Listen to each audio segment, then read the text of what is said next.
내 놈 때문에 너만 아니었어도 너 때문에. 강렬한 10화의 첫 장면, 강정구의 대사. 낙주는 말하죠. 우리 은호 어딨어? 이에 강정구는 분노에 찬 어투로 말합니다. 내 놈도 죽여버릴 거야. 그년도 죽여버릴 거야. 이 거머리 같은 년. 나 경찰 그만두게 한 년. 그년 어딨어 그년. 이렇게 강렬한 시작에서 마치 지옥의 악마 같은 형상의 소미가 강정구를 들어올리는 장면은 엄청난 충격이었죠. 이 장면에서 소미에 대한 강정구 형사의 극한의 복수심, 죽일 듯한 눈빛, 표독스러운 모습을 보였는데요. 그렇다면 왜 그랬을까요? 여기서 소미의 정체에 대한 해석을 해보면 소미의 기억 속에 소미는 은호를 찾아다니며 낙준이 은호를 데려가는 장면을 떠올리고 낙준에게 말하죠. 은호가 자기 아이였다고. 낙준은 그게 무슨 말이에요? 은호가 소미씨 아이였다고요? 누가 그래? 어디서 들은 거냐고 라며 낙준이 외치는 이 장면은 제가 생각할 때는 불법 해외입 양사건의 희생자인 은호에 대한 젊은 해숙의 망상적 트라우마가 고스란히 나타내는 장면이라고 생각합니다. 낙준은 아마도 그 망상적 트라우마를 떨치기 위해서 어쩌면 천국도 지옥도 아닌 어떤 영혼일지도 모르는 소미와 싸우고 있는지도 모릅니다. 소미의 과거 기억에서 낙준이 소미를 물에 빠뜨리며 목을 조르는 장면도 나오는데요. 아마도 이 장면은 소미의 자기 스스로의 망상적 자아, 소미의 입장에서 낙준이 은호를 납치했다는 망상적 트라우마에서 보인 장면인 듯 보여집니다. 여기서 그렇다면 또 의문점이 듭니다. 왜 그럼 센터장은 소미가 천국과 이승을 돌아다니게 하는 걸까요? 이 부분은 이 드라마가 말하는 기획이도 과연 죽음이 우리의 마지막 미래일까? 우리는 죽음의 이야기를 다루면서 거꾸로 삶을 예습해보고자 한다 라는 문구에서 보면 천국은 치유를 위한 공간이기 때문입니다. 드라마 속 천국은 단순히 죽은 영혼들이 편안하게 쉬는 곳이 아닙니다. 오히려 지상에서 해결하지 못했거나 깊은 상처로 남아있는 내면의 문제들을 직면하고 치유하며 궁극적으로 영혼을 완성하는 과정을 돕는 공간에 가깝습니다. 소미가 해숙의 트라우마화된 자아라면 그녀의 존재는 해숙이 그 상처를 회피하거나 덮어둔 채로는 진정한 평화를 얻을 수 없음을 의미합니다. 센터장은 천국의 관리자로서 이러한 치유 과정을 감독하고 돕는 역할을 합니다. 그는 영혼들이 자신의 과오나 상처를 인지하고 그것을 해결해 나갈 수 있도록 환경을 조성하는 데 중점을 둡니다. 따라서 소미가 해숙의 치유를 위한 필수적인 존재라면 센터장은 그녀를 억지로 없애기보다 해숙 스스로 소미의 존재를 인지하고 통합하는 과정을 거치도록 놔두는 것이 천국의 목적에 부합합니다. 소미는 은호의 실종 사망이라는 비극적인 사건의 진실과 해숙의 잃어버린 기억, 그리고 낙준의 숨겨진 고뇌를 연결하는 핵심적인 매개체입니다. 해숙이 소미를 통해 과거의 고통을 간접적으로나마 마주하고 낙준이 소미를 통해 해숙을 보호하고 치유하려 했던 것처럼 소미의 존재 자체가 해숙의 치유 과정을 이끄는 동력이 됩니다.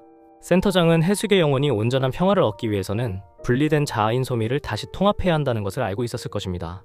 소미가 강정구에게 분노하고 은호에게 집착하는 모습은 해숙이 지상에서 해결하지 못한 가장 큰 숙제를 보여주는 것이기 때문입니다. 소미를 통해 해숙은 자신의 가장 아픈 부분과 대면하고 그것을 극복해야 하는 과제를 안고 천국에 온 것입니다. 천국은 영혼의 자유의지를 존중하며 강압적인 방식으로 치유를 강요하지 않는 것으로 보입니다. 영혼 스스로 자신의 상처를 직면하고 극복해 나가는 과정을 중요시합니다.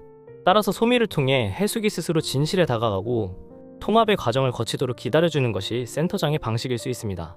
결론적으로 소미가 해숙의 망상적 자아임에도 불구하고 센터장이 그녀를 천국에 둔 것은 소미가 해숙의 영혼이 완전한 치유와 평화를 얻기 위한 필수적인 존재이자 그 치유 과정의 중요한 일부이기 때문입니다.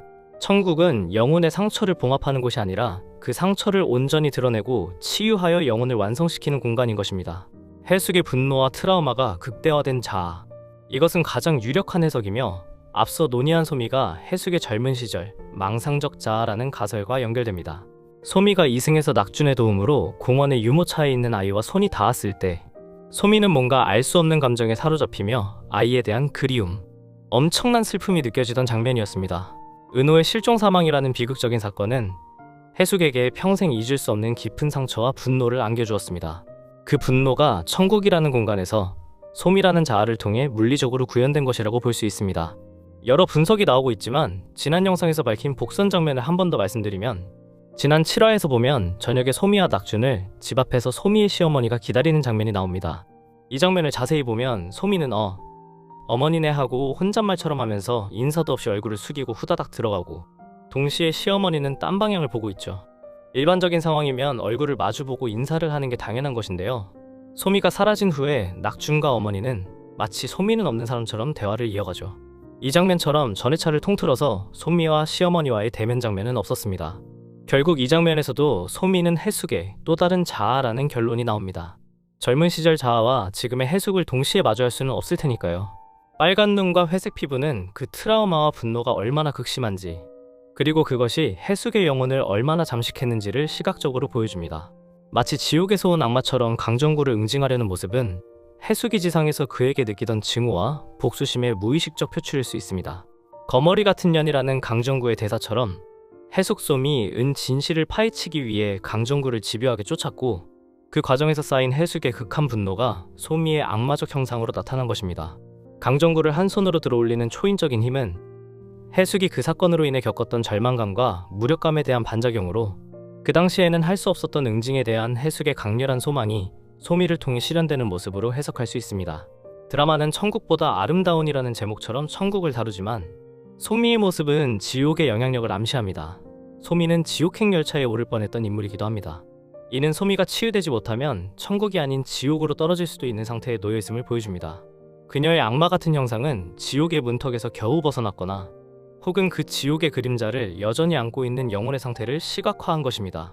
천국이 영혼의 치유 공간이라면 소미의 모습은 해숙이 치유를 시작하기 전 가장 깊은 상처와 분노에 갇혀있던 영혼의 원형적인 모습을 대변한다고 볼 수 있습니다. 소미의 모습은 단순히 그녀의 내면뿐만 아니라 은호의 실종 사망이라는 사건 자체가 얼마나 악하고 비극적인 악마적인 범죄였는지를 상징적으로 보여줄 수도 있습니다. 그 사건이 남긴 상처와 그로 인해 변해버린 사람들의 모습을 시각적으로 표현한 것입니다. 결론적으로 소미의 악마 같은 형상은 그녀가 해숙의 분노로 가득 찬 트라우마에 갇힌 젊은 자아임을 가장 명확하게 보여주는 시각적 단서입니다. 그녀의 모습은 해숙이 지상에서 아들을 잃고 겪었던 고통과 그 진실을 추적하며 쌓인 한이 얼마나 깊었는지를 효과적으로 전달하며 그녀의 치유가 절실함을 강조하는 핵심적인 복선이라고 할 수 있습니다. 10화에서 소미가 기억을 떠올리는 과정에서 낙준이 의문의 남성과 돈을 주고받는 모습과 함께 불법 아동 해외 입양 관련 신문기사가 등장합니다. 이전 영상에서 아마도 1970년대 부산 형제복지원 사건이라고 예상했으나 그 당시 비슷한 사건인 불법 아동 해외 입양 사건이었죠. 이는 은호의 실종 사망 사건이 일반적 사고가 아니라 불법적인 아동 해외 입양과 관련된 범죄였다는 것을 강력히 시사합니다. 은호가 납치되거나 불법적으로 거래되었을 가능성이 매우 높습니다. 강정구는 과거 낙준에게 돈을 건네는 모습이 소미의 기억 속에서 드러납니다.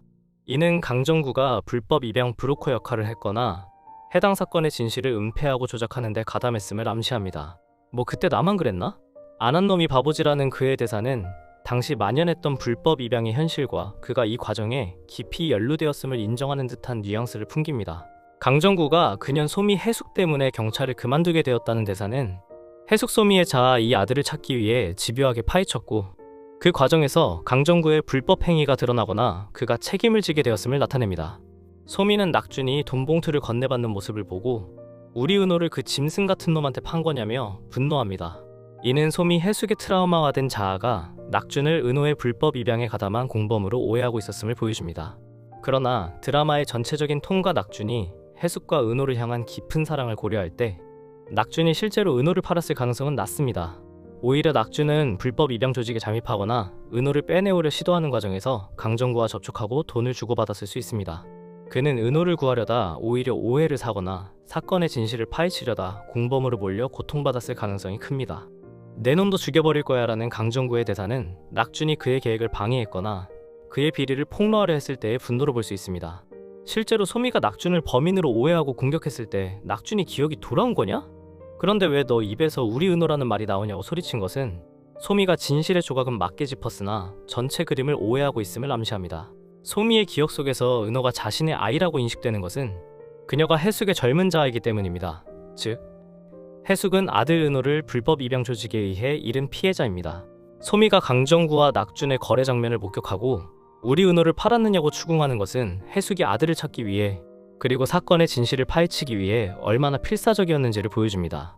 소미의 분노와 혼란은 해숙의 그 당시 고통과 절규를 대변합니다. 요약하자면 은호의 실종 사망 사건은 단순한 미아가 아닌 불법 아동 해외 입양이라는 범죄와 얽혀 있으며 강정구는 이 불법 행위의 가담자 브로커 또는 조작자였고 낙준은 은호를 구하려다 오히려 사건에 얽히고 오해를 산 인물이며 소미 해숙는 아들을 잃은 피해자이자 그 진실을 추적하며 강정구의 비리를 폭로하려 했던 인물로 볼 수 있습니다. 이 사건이 이 세 인물의 삶과 천국에서의 관계를 지배하는 비극적인 뿌리인 셈입니다. 한편 낙준 씨는 이제 모든 퍼즐 조각을 맞춰가기 시작합니다. 자신이 엮였던 과거의 잘못, 그리고 그것이 만들어낸 상처가 어떤 삶으로 이어졌는지를 깨달아가는 과정이 11화를 통해 본격적으로 펼쳐질 것입니다. 오늘은 여기까지 할게요. 여러분 또 만나요. 안녕.